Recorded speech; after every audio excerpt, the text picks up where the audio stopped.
Selamat datang di Facebook dan Instagram Tante Yuni. Pajajaran, kejayaan yang ditelan zaman.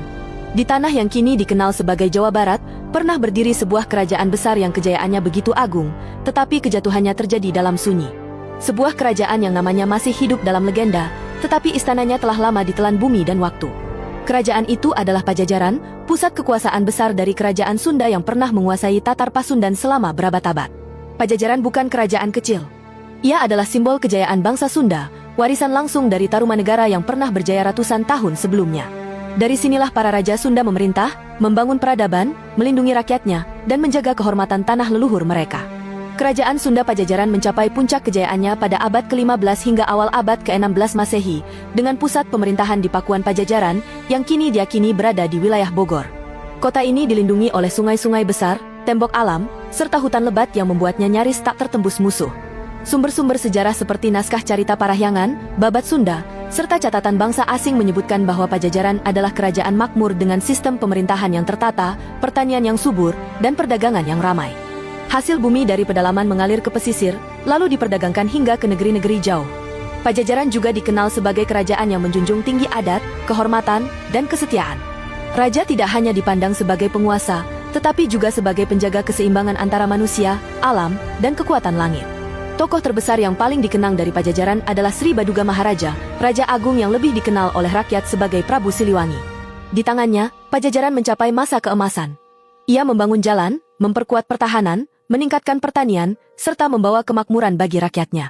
Di masa Prabu Siliwangi, Pakuan Pajajaran menjadi kota yang ramai, indah, dan disegani. Istana berdiri megah. Pasar-pasar dipenuhi hasil bumi. Jalur dagang terhubung ke pelabuhan Sunda Kalapa, pelabuhan penting yang menjadi gerbang perdagangan internasional kerajaan.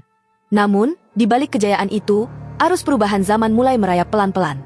Memasuki abad ke-16, pengaruh Islam mulai menguat di pesisir utara Jawa. Kerajaan-kerajaan baru seperti Cirebon dan Demak tumbuh sebagai kekuatan besar.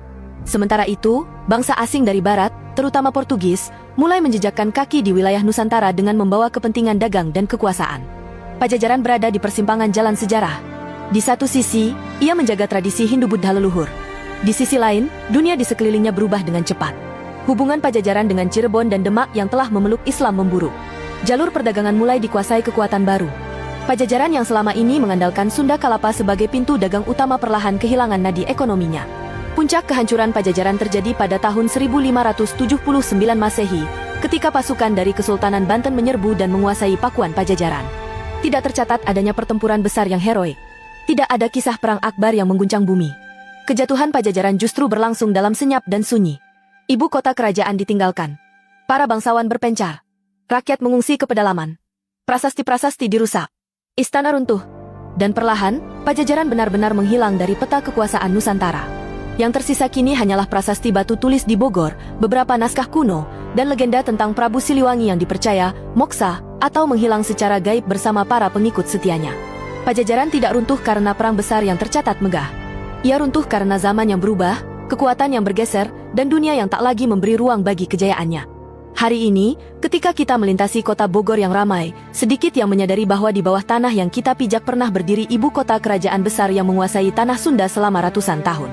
Kejayaan itu kini hanya tinggal nama, legenda, dan ingatan yang nyaris terhapus oleh waktu.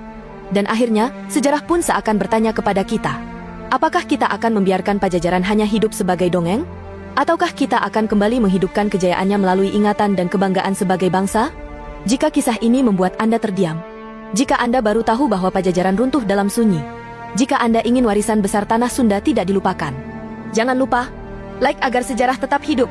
Komentar menurut Anda, apakah Pajajaran benar-benar lenyap atau hanya berpindah wujud? Share supaya semakin banyak orang mengenal kejayaan yang ditelan zaman ini. Facebook Tante Yuni akan terus menghidupkan sejarah yang hampir terkubur oleh waktu.